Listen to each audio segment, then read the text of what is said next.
ஈரம் அறிவழகனோட 2வது படம் ஒர்க் பண்ணீங்க and after long break 10 years கழிச்சு இந்த படம்.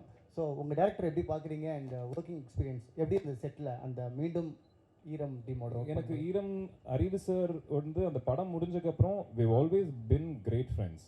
அது 2 பேருமே வந்து படம் பண்ணல, ஆனால் ஒரு க்ளோஸான ஒரு ஃப்ரெண்ட்ஷிப், ஒரு பாண்ட்ன்றது இருந்துகிட்டே இருந்தது. நிறைய படங்கள் நடுவில் பேசுவோம் பண்ணணும் அப்படின்ட்டு. பட் படம்ன்றது நாங்கள் 2 பேரும் மட்டும் நினச்சா பார்த்தாது இல்லை, ஒரு டீம் ஒன்று வரணும் அதுக்கு.